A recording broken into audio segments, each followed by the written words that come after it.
Hi, I'm Justin Riley. Today on Wisconsin Doctors, strokes and stroke prevention and stroke awareness. We're going to find out all about this topic here at Upland Hills Health in Dodgeville. And my guests will include Dr. Kelly McDonald, who is a cardiac electrophysiologist. She's going to talk a little bit about how the heart plays into strokes. Also, we'll be joined by Patty Hinderman, the director of the emergency department at Upland Hills Health, Sherry Sherman, registered nurse and house supervisor, and Dr. Kyle Martin, who is a Madison emergency physician serving here in Dodgeville. That's all coming up right here on Wisconsin Doctors. Stick around.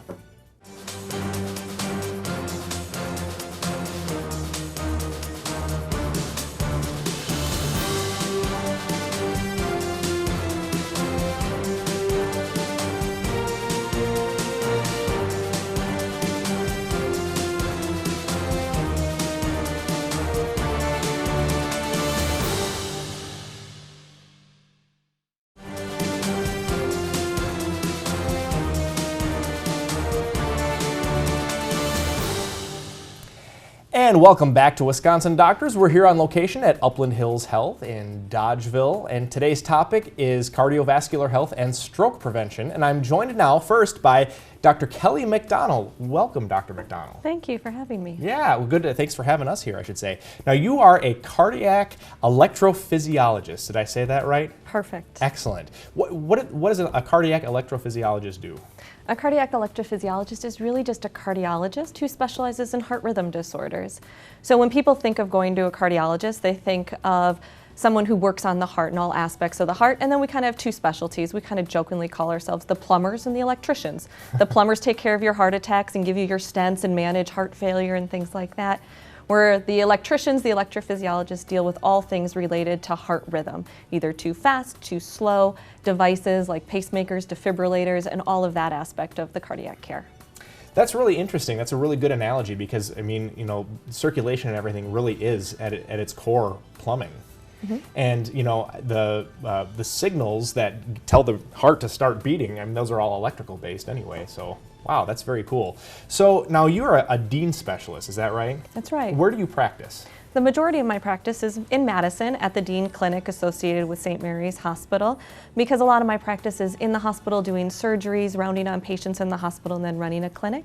But I'm also fortunate enough to do outreach here at Upland Hills, and I come out about twice a month to see patients who have electrical issues, maybe patients who need device follow-up, just need to get that care without always having to come all the way into Madison for that care. Right. So you're the electrician of the group. Okay, great.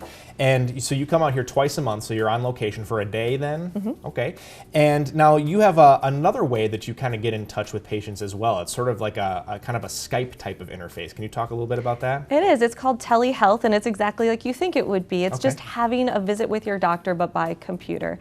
Because clearly I can't be here all the time, but patients sometimes want to be able to get in touch with me and have that appointment before the next month comes around, so they can come into the office just like they would for a normal visit. My nurse sees them, gets them in the room, and they call me on the computer. And we actually have electronic stethoscopes, so I can do a physical exam and the nurse can move it around for me and I can listen with headphones on my end, and I have cameras to look at their skin and do an exam.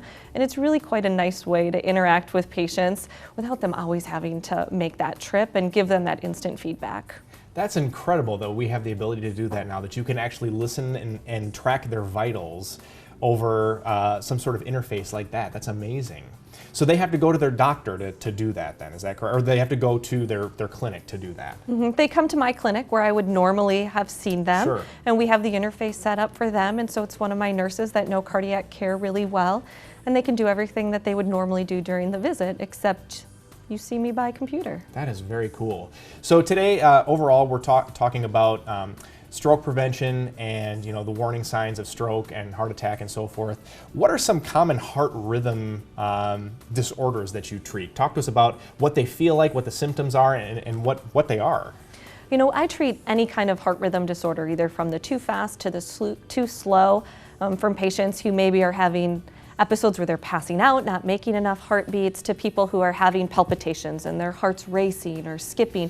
And going along with stroke, the most common thing I treat is atrial fibrillation. And that's an irregular rhythm in the heart that puts people at risk of having a stroke. And it's one of the most common things that we see as electrophysiologists. In fact, by the time somebody's 80 years of age, about 30% of people will have had atrial fibrillation. Wow. So it's a big part of cardiac care. It's very important. And we're going to talk a little bit more about this kind of stuff, but first we have to take a short break. We'll be right back right here at Upland Hills Health on Wisconsin Doctors. Stick around.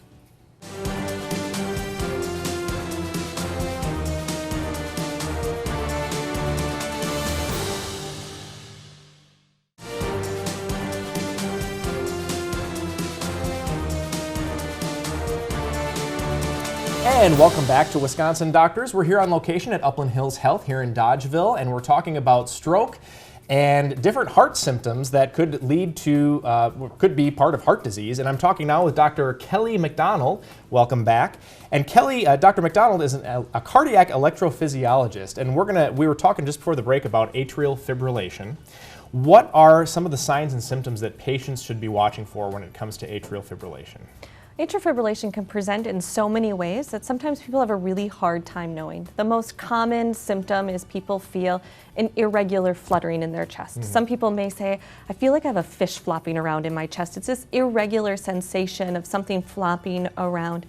If somebody's heart is going really fast from atrial fibrillation, which can be common, they may present to the ER with chest pain, shortness of breath, just this sensation of really racing heartbeats.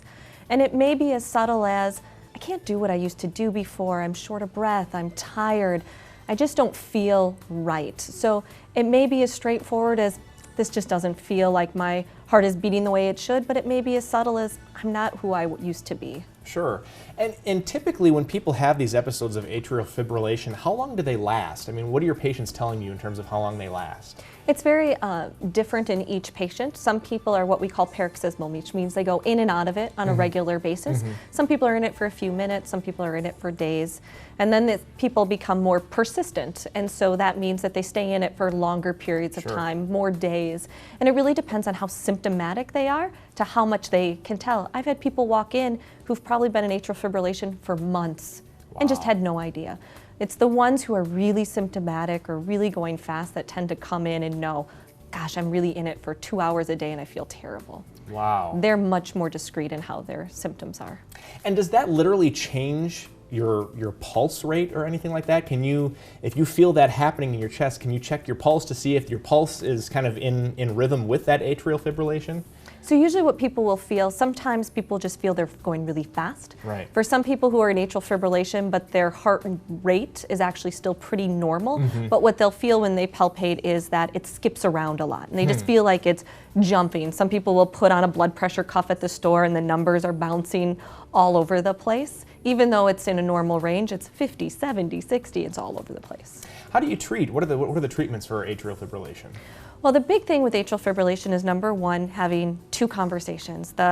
How do I keep you well protected from having a stroke? And then how do I treat your rhythm? And so to treat the rhythm, there's multiple things we do, and it's all really directed at the patient and their symptoms. So depending how symptomatic you are will depend on how aggressive I am. So we can do things as simple as medications that slow down the heart's response to the atrial fibrillation. If we want to restore normal rhythm for people who are really symptomatic, we often start off with a shock where we actually use an electrical current to shock the heart back into normal rhythm. Sometimes we have to use medications that kind of electrically alter the heart so that we can get them to stay in normal rhythm. And as we walk kind of down the steps of therapy, we also do invasive procedures called ablations, which are procedures that I do on a regular basis, going after the actual triggers inside of the heart that are causing that abnormal rhythm to occur. And you mentioned protecting your patients from stroke. What is the relationship between atrial fibrillation and stroke? So what happens when you're in atrial fibrillation is those top chambers of your heart actually shake or fibrillate. So when that happens, you're losing that nice normal contraction of the muscle when you're making a nice normal heartbeat. And it's kind of like having a slow-moving river that will build up debris on the side. Same thing in the heart. If you're losing that contraction, you can build up debris, so to speak, which would be in the form of blood clots. If those blood clots break off from the heart, they go to the brain and can cause a stroke. So that's why no matter what, no matter how symptomatic you are, no matter what's going on with your atrial fibrillation, we need to protect people from having a devastating event like a stroke. And so if somebody comes in, we have to assess what's their risk of having a stroke. And we look at things like heart failure, high blood pressure, how old are you? The older you get, the higher your risk of stroke. Right. And really even being a woman increases your risk of having a stroke above that of a man. And so we really need to identify that and get people on the right blood thinners to protect them. That's so interesting because people hear atrial fibrillation, they know it has something to do with the heart, and so they think heart attack. It must be some kind of heart attack. And it's not. It's an early warning sign that could cause or have some sort of lead in to a stroke. So this is really a stroke-related type of thing. Well, how can a patient seek you out? I mean, do they have to get a referral to see you? Patients come and see me for a multitude of different avenues. Some get referred straight from the emergency room because we want to identify those patients early on, and actually we're working on developing ER pathways to get patients in to see electrophysiologists so they get the appropriate care for atrial fibrillation. They also come straight from their primary care physician, and some people just seek us out depending on maybe what their insurance is and say, I know what this is, I really need to see a cardiac electrophysiologist. So if your insurance allows it, they might just call you or call your appointment desk directly and get in touch with you that way. They do. Awesome, awesome. Well, Dr. Kelly McDonald, thank you so much for joining us today. Thank you so much for all the information. It was great talking with you. Thank you very much. Dr. Kelly McDonald is a cardiac electrophysiologist with Dean Health System and also here at Upland Hills Health. When we come back to Wisconsin Doctors, we're going to be joined by some other folks who will talk to us about the risks of stroke. Stay right here.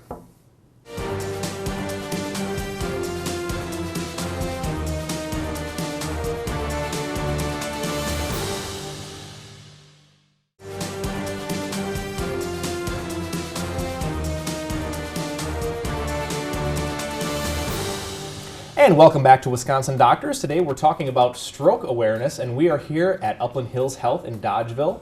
And my next set of guests are, where I'm joined now by Patty Hinderman, Sherry Sherman, and Dr. Kyle Martin. Welcome, guys. Thank you. Welcome.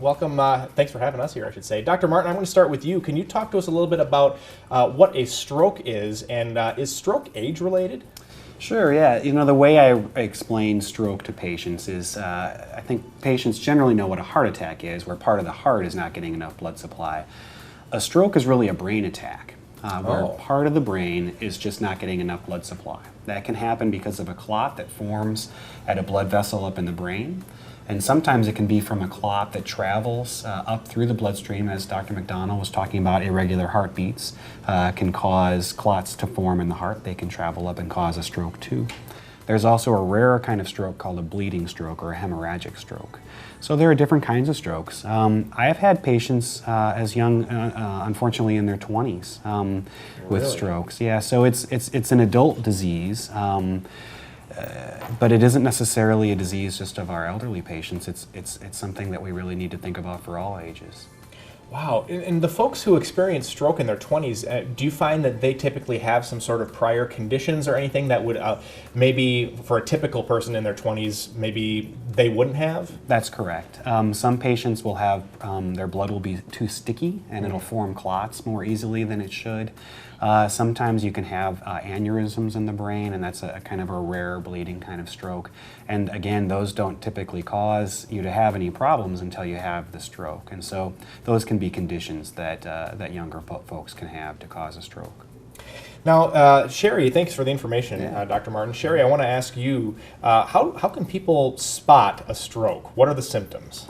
The symptoms of stroke vary. The biggest one is a sudden onset of a headache, confusion, trouble finding your words, trouble walking, trouble seeing with either one or both eyes. Also, a numbness or weakness in your arms, or legs, or face. To spot it, you look at your face and your arms and the speech. Evaluate the speech. That's interesting. You know, to think that the brain can be so affected and your cognition can be so affected by a stroke. I almost wonder, you know, does having a stroke affect a person's ability to determine whether or not they're having a stroke? I mean, it can. The confusion and the difficulty getting your words out to try and tell someone that you're feeling these things can be a major hindrance to getting help right away. Yeah. And Patty, what is the prevalence of stroke in the U.S.? What can you talk to us about that? 1 American dies every 4 minutes of stroke, and stroke 4 minutes? Every 4 minutes. Wow. And stroke is the leading cause of disability, serious disability in the U.S. So it's very important. Statistics have shown that patients should come to the emergency department within 3 hours. And the statistics have shown that the outcomes are improved and 3 months after the stroke versus the ones that have not come in after or within 3 hours. So there are some folks who maybe have a stroke and either didn't realize it or just didn't go and seek medical care. Right. Sometimes you're kind of waiting around, seeing what happens with those symptoms, Right. or waiting for a family member to come home to discuss it with them. But again, the statistics have shown that if you come to the emergency room under 3 hours of your first set of symptoms, that your outcomes are better. And it's so interesting that people have those thoughts that, when they're having these severe symptoms, they say, well, maybe I should talk about this with my family first before going into the doctor. And I wonder if it's, maybe someone here can speak to that a little bit, but I wonder if it's because people think, well, if this really isn't as serious as I'm thinking it is right now, I don't want to bother any of these busy medical professionals with my little small needs. I mean, do you feel like that might be a good reason why? I think it's one of the distinctions. A heart attack, you have this crushing chest tightness, you're sweaty, you feel horrible. Yeah. For a stroke, it just might be that your speech is off a bit, or maybe your arm or leg isn't working quite right. They're a little more subtle, and it isn't quite as overwhelming. And I do think there is that tendency to say, let me just see how this plays out in a couple of hours. Yeah. And unfortunately, the medications that we give, the sooner you give them, the better. And you can be too far out and if your symptoms have lasted, 3, 4.5 hours or longer, it's really too late to use some of those clot-busting medications. And that's why it's so important to present early. Yeah, so notice the signs and get to a hospital as soon as possible there. Yes. So we got to take a short break, but when we come back, we're going to talk a little bit more about strokes and stroke prevention. We'll be right back with Wisconsin Doctors here at Upland Hills Health here in Dodgeville.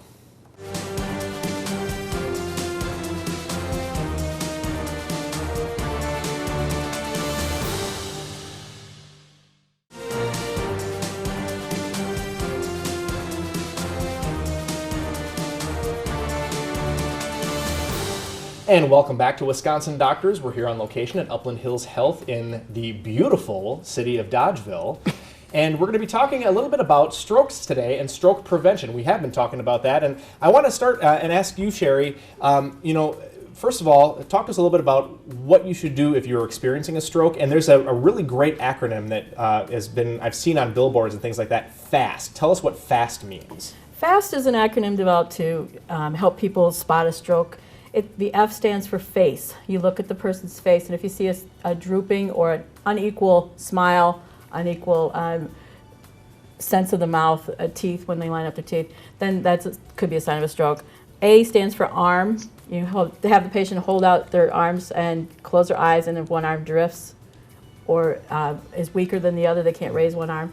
That's could be a sign of a stroke. And the S is for speech. If their speech is slurred or garbled, have them say a common, ordinary sentence like, "You can't teach an old dog new tricks." If their words sound slurred or they can't comprehend what you want them to say, that could be a sign of a stroke. And the T is probably the most important letter, is time. We want you to call get the patient to the hospital within 3 hours of the onset of the symptoms. In fact, it's shown that if any one of these signs, any one of the face, arm, or speech is abnormal, in 72% of those patients have a stroke. Oh, wow, okay. So if there's abnormalities in face, arm, or speech, then you said 72%. 72% are actual strokes. Wow, okay. So obviously what you should do is if you're experiencing any of these symptoms, get to the hospital as soon as possible. You should call 911. They can do some things on the way to help us speed up your treatment. They can also give us advance notification that you're coming, so we can activate our stroke team and have everyone in place. Right. So FAST is really for people who are trying to determine if somebody else is having a stroke, not so much for me to determine whether I'm having a stroke. Well, it's kind of hard to determine on yourself with Right. speech, but you could do some of the other things. Look in the mirror and see if you're having a facial drooping, or you can't smile equally. So, Patty, I wanted to ask you, what is Upland Hills Health doing for stroke readiness? Okay, we're doing 3 things. One, we joined a unique stroke care task force team through the Wisconsin Rural Health Co-op, and we have a group of rural hospitals that have collaborated to increase stroke quality improvement for each hospital and to help increase community awareness. The second thing we're doing, we partnered with the Coverdale Stroke Program. And what that is, there was a man named Paul Coverdale. He is a U.S. Senator from Georgia who, while working in the U.S. Senate, he suffered he died of a massive stroke. So this Paul Coverdale National Stroke Program was developed, and so Wisconsin is one of the states that's involved in this program, and we have funding, and that stems through the CDC, the Center for Disease Control. And it's called the Paul Coverdale Stroke Program. Okay, wow. And so we have a 3-year grant, and what they do is they have experts that help us improve our stroke programs and provide education and help increase community awareness. So through this program, you get folks who come in who are sort of experts in the field who kind of talk and share their knowledge and help the folks here become more ready to treat strokes when they come in, or treat patients who are having strokes when they come in. And the last thing we're doing in 2016, we hope to obtain our stroke certification through the Joint Commission. And for those that don't know about the Joint Commission, they're a nonprofit independent organization that accredits hospitals and certifies different programs. And their mission, their main goal is to provide good outcomes for patients. Sure. So we hope to obtain this certification. We're going to have a site survey at some point, and these experts come in and they will help us with education and establishing our stroke program. Very cool. And we're almost out of time, but Dr. Martin, I did want to ask you, I think the big question on everybody's mind right now is how can we prevent strokes? Is there a way to prevent strokes from happening? Sure. The first thing I would say is if you are smoking, quit smoking. That really is the most important thing to do for your health. A healthy lifestyle in terms of diet with healthy, high fiber, low fat, low cholesterol diet, and then exercising regularly, at least 30 minutes 4 times a week. It doesn't have to be vigorous exercise. A brisk walk is enough. Sure. Everybody, thank you so much for talking with us today. This is so great. I'm glad we had this talk, and I'm glad we learned a lot about strokes today, so thank you very much. Well, this is all the time we had for Wisconsin Doctors, and from all of us here at CW57 and Wisconsin Doctors, we're inviting you to live longer, live better. We'll see you next time.